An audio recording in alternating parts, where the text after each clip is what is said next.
টাকা আপনার ভাতিজা আপনাকে আর নেওয়ার বুঝি পাইছে একদম, সেটা স্বীকার করে তো নাকি? আচ্ছা, ভালো কথা। তো এখন সে লিখে দিবে না, মানে জমির মালিক কি সেনা না অন্য কেউ? তা এখন না, ওলে পরে রায় দেখি কি বলতেছে উনি, ওনার কথা কি বললেন? কার পক্ষে চুক্তি দিচ্ছে? মানে আমিনুরকে উনি আপনার কথায় যে জহুরুলের প্ররোচনায় আমিনুর আপনাকে জমি লিখে দিয়েছে না? তো জহুরুলের সাথে আমিনুরের কি সম্পর্ক? মামা তো হয়েছেন আপনি, মামা না ভাতিজে? চাচা। তো উনিও কোনো আত্মীয় স্বজন নাকি আপনার? জহুরুল চাচা আপনার কোনো আত্মীয় হয় নাকি? এলাকাবাসী?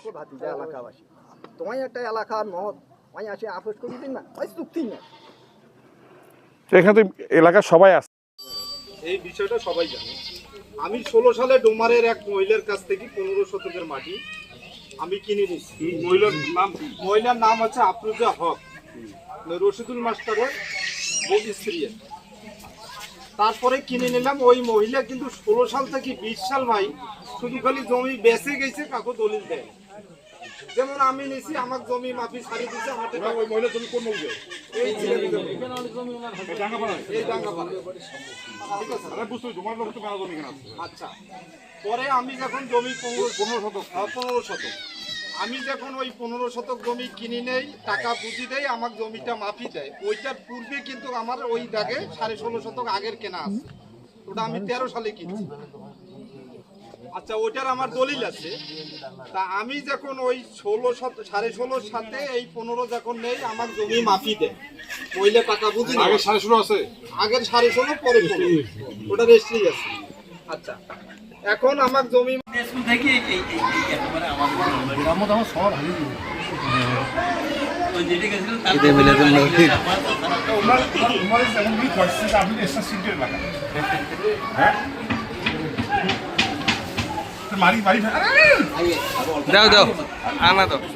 ফাগুন মাসে আলু ওড়ার পর উনি ভূমি দখল দিয়ে গেল। কবি কোনো শালিশ মীমাংসা করে নাই, ওই ইসলাম গণনা করতে পারে কবি ইসলাম আমার মামা হয় কোনো শালিশ মীমাংসা। আমি ভাইয়া ওনাকে আমি পরশুদিন বলছি, আমি কেন জমি এনারা এমন ফান্ড তৈরি করছে, আমার দেখায় আমি বাইদি ভাই বাজারে বলতেছে, তাও আসলে আমার 7:30 সময় জরুরি মিটিং। এখন সেটা বিষয় না, ওদের কথা আমি মনোযোগ দিয়ে শুনছি, তো তাড়াহুড়ো করি। এখন আমি অনেকগুলো কথা ওখানে শুনলাম, জমি জমা নিয়ে অভিযোগ, ব্যক্তির অভিযোগ, ইয়ার অভিযোগ।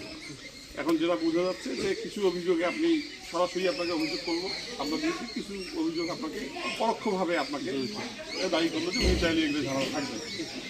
এখন আমি বললাম যে আমি ওনার সাথে কথা বলি, ওনাকে ডাকে নিয়ে কথা বলি, তারপরে এই বিষয়টা নিয়ে এই সমস্যাগুলো প্রত্যেকটা জিনিসই আমি লিখে নিই। হ্যাঁ, এই সমস্যাগুলো নিয়ে আমি ওনার সাথে কথা বলি, আর তারপরে সমাধানের উদ্দেশ্যে বসবো। সমস্যা হইতেছে, সংক্ষেপে বলি, ওই যে আব্বাস আলী জমি নিয়ে কাহিনী, ঠিক আছে? জাহাঙ্গীরের সাথে আপনাদের গণ্ডগোল সাথে আমি জানি, ওগুলো কীভাবে সমাধান হবে, ওর জমি এটা ওটা। হ্যাঁ, তারপরে ওর নাম কি, জামিয়ার রহমান। আচ্ছা, গেল।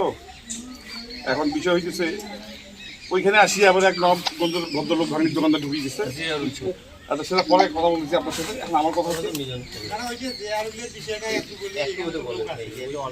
জিয়ারুলের বিষয়ে আমি এখন শুনবো না, ওটা সময় শুনবো। আমি এটা কি জিয়ারুলের পাড়া না? উনি বলছি আমি আসছি এখানে আমার না, জিয়ারুলের বিষয়টা আমি নবাবগঞ্জ বাজারে যে মসজিদ ভাই তোমার সঙ্গে বলছেন, ওখানে বললেন তো, ওটা তো এই এলাকার লোক, এই আমার নিজের একই এলাকার লোক, আমার বোনের সাথে এই যে বেয়াদব ডাঙের কথাটা তো বলি, এটা ওর বাপ এটা আইছে, ওর বাবা 4 বিঘা 4.5 বিঘা জমি কিছু পরে ভদ্রলোকের। ওর বাপ যেদিন যে বাবা জমিটা রেজিস্ট্রি করেছে সেটাও বলছিল, আর তুই যে টাকা দিয়ে থাকিস, আমরা তো জমি দিচ্ছি, তো বলি হাট না। আমার কথা শোনেন, এখন যে স্পেসিফিক ঘটনাগুলো আছে আপনি সবগুলো জানেন, আপনার সাথে ফোনেও কথা বলবো। আচ্ছা, আমি সাক্ষাতেই বলবো। এখন এগুলা সবগুলা মানে সমাধানে আসছে, আমার কথা সোজা। এটা এখন কোনো ধরে রাখা যাবে না। আমি যদি আসছি, আপনার ওই আর কোনো গো ধরি থাকা যাবে না। আচ্ছা বাবা শোনো, এখন কথাটা হলো এই যে আসল যেটা কাহিনী, ও আর আব্বাস ওরা কিন্তু বলছি আমার ভাই। এই ওদের ব্যাপারটা ওখানে যদি শুনলে এর কাছে ভাই আমি একটু কথা বলতে চাই, আমি ওনার ছেলে, আমি একটু ভাই আমি কথা বলি, আমি ওনার কিন্তু ছেলে। মনের মধ্যে ঘটনা হচ্ছে যে ওনারা যে আমার আব্বার বিরুদ্ধে সংবাদ সম্মেলন করলো, এটা তো একটা কারণ থাকতে হবে।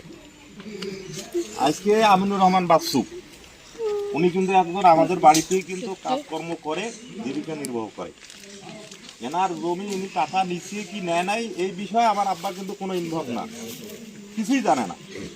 কিন্তু এনার জমিকে কেন্দ্র করে আজকে যে আমার আব্বার বিরুদ্ধে যে সংবাদ সম্মেলনটা হইল, এটার কি ভাইয়া কোনো বিচার নাই? এগুলো নিয়েই তো বসছি। আর তোমার নামে ওরা অভিযোগ দিচ্ছে আচ্ছা, কিন্তু তোমার এই কোনো দাবি জাহাঙ্গীরের আসেনি। কথা বলি ভাইয়া, এই জাহাঙ্গীরের কথা বলি। এই জাহাঙ্গীর 8টা বছর আমাদের বাড়িতে ছিল। আমার আমরা কিন্তু এই জাহাঙ্গীর, আমার ভাই দাঁড় শুনেন আপনি চুপ করে থাকেন। এই জাহাঙ্গীর 8 বছর থেকে তার বাবার সাথে তেজপুত্র তার বাবা করলো। জাহাঙ্গীরকে আমরা নিয়ে আসলাম।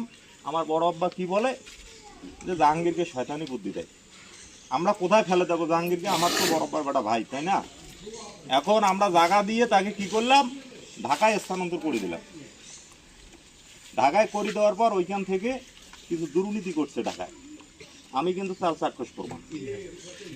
এখানে একটা হাই গ্লাসের দোকানে সে ছিল, প্রায় 5 লক্ষ টাকা মাড়ি দিয়ে শাটার বন্ধ অবস্থায় থাকে, সে বেড়াইতে পারে না।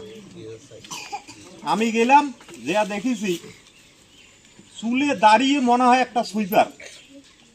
আমি গেছি তার কোম্পানিতে কাজ করতে, আমাকে বলছে যে তুমি আসো আমার কোম্পানিতে, তুমি কাজ করো। আমি কিন্তু পল্লী বিদ্যুতে কাজ করি। এখন যে দেখি তার এই অবস্থা,